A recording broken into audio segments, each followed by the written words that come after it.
Righto, what he's done there is he's chained the yard gates to the trailer with enough slack in it so it doesn't jam, and then he's chained the trailer gate to the yard gate so you can shut it quickly without any cattle escaping. If the gate gets pushed back by beast running out, it's going back up against the solid gate.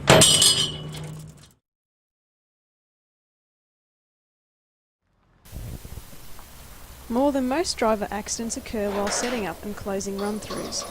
Even though this seems like an easy task to perform, care needs to be taken, especially in wet and slippery conditions. The run-through doors need to be set up so that the inner door points in the direction that the cattle are travelling. This way, animals are less likely to force their head between the doors.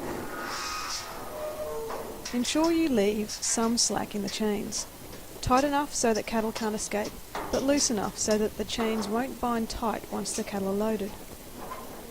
The safety gates should be folded back towards the front of the truck, so they can be swiftly closed to pen off the cattle.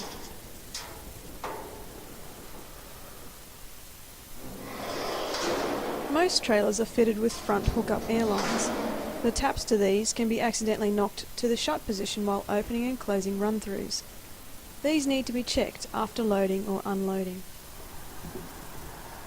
The run-throughs on the top deck should be set up the same way. The only exception is when loading the lead trailer, where the safety gate needs to be reversed as demonstrated.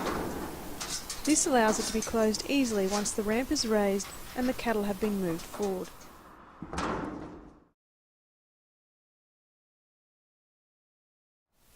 The centre gates should be folded back towards the front of the truck. Finally, while you're setting up the truck, you should check that the crates are still in good order after the trip.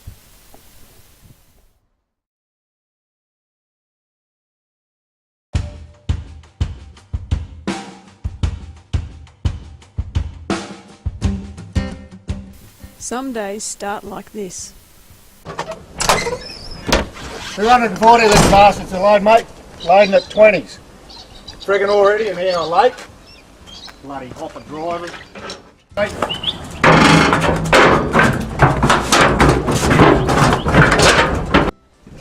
No, mate, they're not going to go at 20s. They're too tight, eh? Well, I don't give a stuff, mate. They've got to go. They're not that bloody big.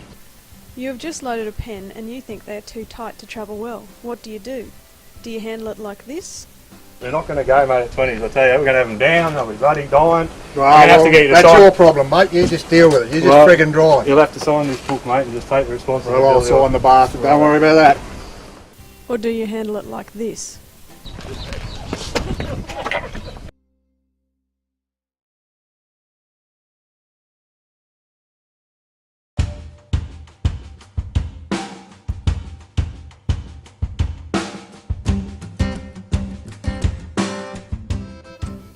When loading, the driver's chief job is to pen up the cattle.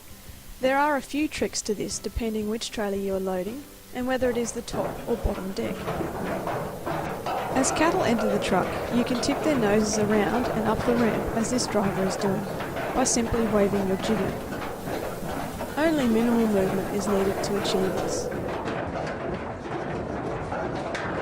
Make sure you keep count, and then follow the last beast to their pen, shutting the gates as you go. This way, if an animal turns back, they will only run to the last shut gate, rather than the whole length of the trailer.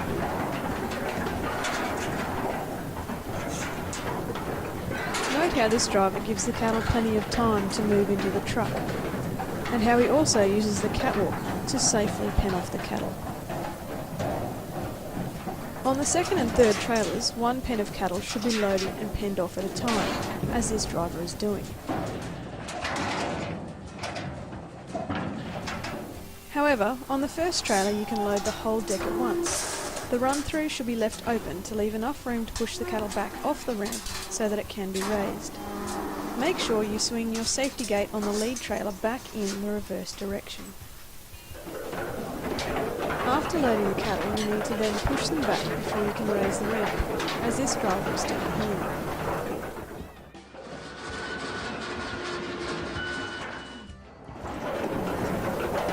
The driver then moves the cattle back and pens them off, making sure the right number is in each pen.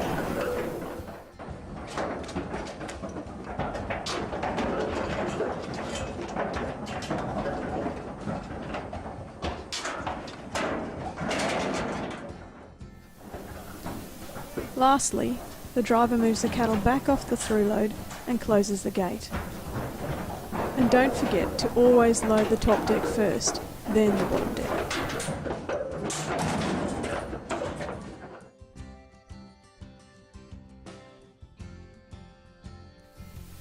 In contrast to the top deck, the lead trailer of the bottom deck is not full decked, but penned off like the second and third trailers.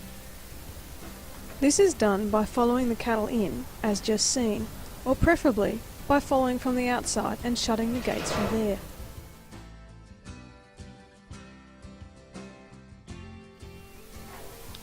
Your job on the top slide gate is to count the cattle on, letting the driver know when the last beast is up, blocking the cattle from coming back,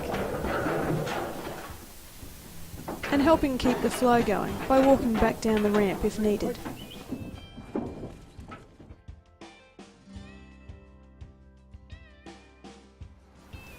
While working the race is not the driver's job, there will be times when you are asked to help, so here are a few tips. This stockman is working on the edge of the flight zone. He is moving into the retard section of their eye to steady them and prevent knocked hips, and then stepping back out to allow their natural following behaviour to occur. When the cattle are going well, he leaves them alone. This is the key to efficient, calm race work. Here, the stockman realised the cattle were going to rush the race, so quickly stepped in to steady them. Sometimes you have to be quite close to apply enough pressure to prevent cattle from crowding into a race. Note how his rocking motion retards the cattle and then creates space for them to pass. To get to the front slide gate, notice how he walks out wide of their flight zone, rather than in close to the race, putting undue pressure on them. One of the key principles to race work is working the lead rather than the tail. Start the lead, as this stockman has done, and the tail will follow. It's as simple as that.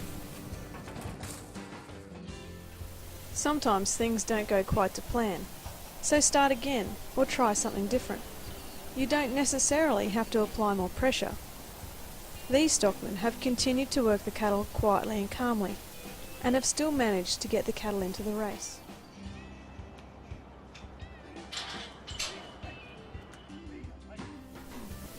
This is the type of handling that causes the impacts of poor transport. There is no release of pressure, so animals will become stressed, bruising will increase, cattle will become more dangerous to handle, and will be less likely to load easily again.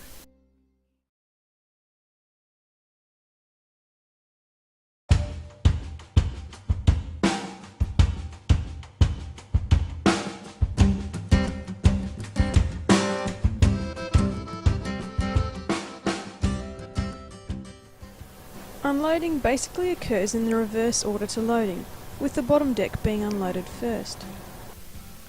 Notice that the driver has come in nice and steady, with the manager pulling him up at the right mark.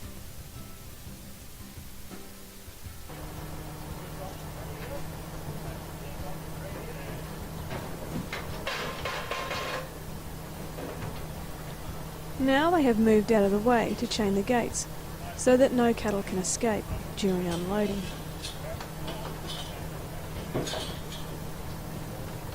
Cattle should be unloaded using the least amount of pressure required. Generally, they just need some time to look and think, and then will come off of their own accord. If you try to force them, it often leads to cattle climbing over the top of one another, or jamming in gateways, which causes bruising and elevates stress. Here, you can see that the cattle are unloading quietly in single file, which is ideal. Notice that the driver is only applying a small amount of pressure. He is giving the cattle time. When cattle sprung up like this, it can be tempting to jam it into them to get some movement, but this will lead to a rush and cattle jamming in gateways. This driver's patience has paid off in the end, with the cattle walking out calmly and quietly. All they needed was a bit of time. To unload the top front trailer, open the centre gates and through load first, before pushing the cattle back off the ramp and lowering it. As always, start the lead rather than yelling from the back of the pen. This will only lead to cattle turkey trampling one another down the ramp. The driver is carefully balancing himself between pushing the lead and steadying the tail with as least movement as possible. Notice that once he has started the cattle, he then leaves them to walk off steadily. See how quietly the cattle are moving down the race. This is what you should aim for. And remember, one of the most important things to consider when unloading is giving cattle time.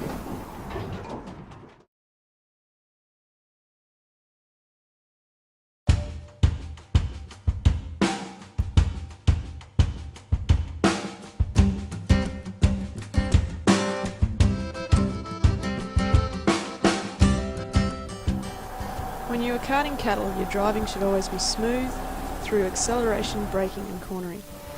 You should cart your cattle as if they were open kegs full of rum that you don't want to spill a drop of. This is not the sort of technique that will save your rum.